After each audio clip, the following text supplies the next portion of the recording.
저는 오늘 뚠뚠뚠뚠 DJI 드론 네오에 대해서 얘기를 해보려고 합니다. 제가 9월에 나오자마자 신품을 들고 여행도 다니고 갔다 와서 촬영도 많이 해보고 약 3-4개월 정도 사용을 했는데 그 3-4개월 지나고 났을 때 제 생각에 대해서 말씀을 좀 드리려고 합니다. 결론부터 말씀드리면 약간 제2 촬영자나 비로를 조금 더 편안하게 사람 없이 자동으로 찍고 싶을 때 쓰면 굉장히 좋은 제품이고요. 하지만 저처럼 이제 서울에 계신 분들은 드론 날릴 데가 거의 없어요. 드론을 날리기 위해서 허가를 받아야 되고 뭐 재원을 넣어야 되고 이런 것들이 일련의 과정이 굉장히 복잡하기 때문에 드론을 자주 날릴 수 있는 곳이다 그러신 분들은 요거 사도 활용도가 높을 것 같은데, 저는 정말 드론이 지금 3대째인데도 날릴 일이 거의 없고 일이나 들어올 때나 날리고 있는 상황입니다. 드론이 만약에 필요하시고 자주 날릴 수 있다 하는 환경에 계시는 분들은 이거 사도 괜찮은데, 거두절미하고 요거에 대해서 좀 더 디테일하게 들어가 보도록 하겠습니다. 장점부터 말씀드리면 간단하게 드론 촬영을 할 수 있다는 게 큰 장점이에요.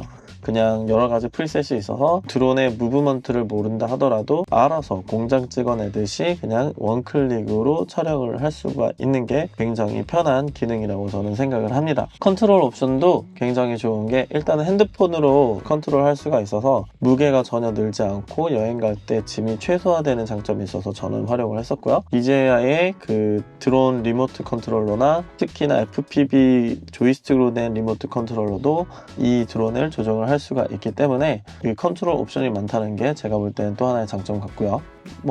아까도 말씀드렸듯이 자동 촬영 기능도 드론에 대해서 알지 못하는 사람들도 얼마든지 충분히 사용할 수 있는 기능, 그리고 이게 진짜 가볍거든요. 가벼워서 그냥 가방에 던져놓고 다녀도 부담이 전혀 안 되는 정도에다가 내구성도 굉장히 튼튼합니다. 제가 이거 한번 5m 상공에서 떨궜는데 말짱했어요. 말짱. 그 다음에 실내 장소에서도 부담감 없이 조종이 미숙한 사람들도 얼마든지 실내에서도 날릴 수 있는 그러한 드론입니다. 특히 가드가 되어 있어서 실내에서 날렸을 때 이게 사람에게 부딪히면 이렇게 다칠 수가 있는데, 그런 것들을 굉장히 방지해주는 위험도가 낮으면서 사용성은 굉장히 올라간 드론이라고 보시면 돼요.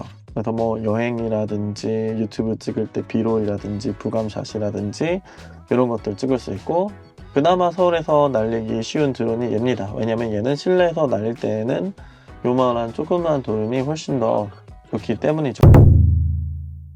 장점이 좋은 만큼 이게 가격도 싼 만큼 단점도 있습니다. 일단은 화질이 4K 30p인데 그 예전에 몇 년 전 핸드폰 카메라 화질이라고 보시면 되겠습니다. 요즘엔 기본이 4K 30p가 아니라 4K 60p에다가 120p도 나오고 로그 파일도 되는데, 얘는 그냥 기본 픽처 프로파일에 4K 30p만 된다는 점 알고 계시면 될 것 같아요. 저조도에서 그래서 얘를 날렸을 때는 좀 노이즈가 많이 끄는 걸 알 수가 있었고요.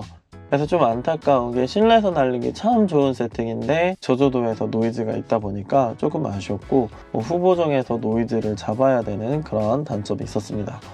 그 다음에 프로페셔널 옵션이 없어요. 매뉴얼 컨트롤 옵션이 없어서 전부 다 풀 자동이기 때문에 컨트롤 할 수 있는 게 거의 없다고 보시면 될 것 같고요. 로그 촬영 당연히 안 되고 10비트 옵션 이런 것도 없습니다. 그냥 포인트 앤 슛 이런 느낌이에요. 장애물 회피 기능이 없는 게 센서가 딱 요 2개밖에 없어요. 전방 센서, 후방 센서 이런 게 전혀 없어가지고 드론을 날리다가 떨굴 수 있는 가망성이 상당히 많이 있어서 이런 부분은 조심하셔야 된다. 그래서 넓은 공간에서 사람들 없는 곳에서 사용을 하시는 걸 정말 추천을 드리는 그런 제품입니다. 그래서 얘를 프로페셔널 용도로 사용할 일이 있을까? 정말 많이는 없을 것 같아요. 그래서 한 가지 그래도 말씀드리고 싶은 거는, 낮에는 이 이미지 센서의 작은 게 한계를 어느 정도 극복해 주기 때문에 낮에는 만약에 사용을 하신다면 도움이 될 수도 있을 것 같습니다. 일종의 백업 드럼처럼 메인 드론이 좀 박살이 났거나 뭔가 문제가 생겼을 때 백업처럼 간단하게 들고 다니면서 사용할 수 있는 거, 요거는 좀 괜찮을 것 같아요. 그래서 결론을 말씀드리면, 유튜버나 단순 취미거나 간단한 비롤, 그 다음에 실내 내부 촬영에 대해서 좀 부담없이 날리고 싶다 하시는 분들은 이 제품을 사용을 하시면 요긴하게 쓰실 수 있을 것 같습니다.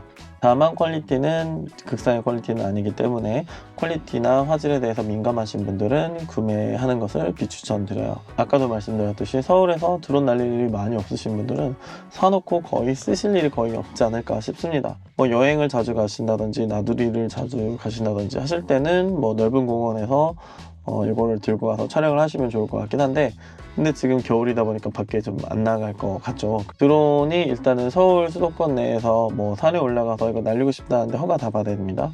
국립공원 이런 데서 날릴 수가 없어요. 그래서 되게 뭔가 계륵과 같은 그런 존재였던 것 같습니다. 하지만 해외에서는 날리면 부감샷 같은 거 종종 짧게 5초, 4초, 10초라도 건지면 나중에 여행 영상 만들 때 인서트로 넣기가 상당히 괜찮아서 저는 이번에 그렇게 좀 활용을 했었던 것 같아요. 가격 부담이 적기 때문에 뭐 여행용 부감샷을 찍고 싶은 분들한테는 정말 추천을 드릴 수 있는 그런 제품이고요.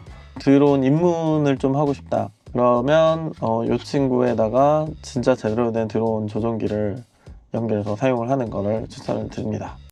제가 시골에 살았거나 드론을 날릴 수 있는 장소였다면 매일매일 좀 활용을 했었을 것 같아요. 그러나 서울이신 분들은 조금 고민을 하셔야 되는 그런 부분이 있다. 여기까지 제 3개월간 사용기였고요. 저는 또 다음 시간에 안녕히 계세요.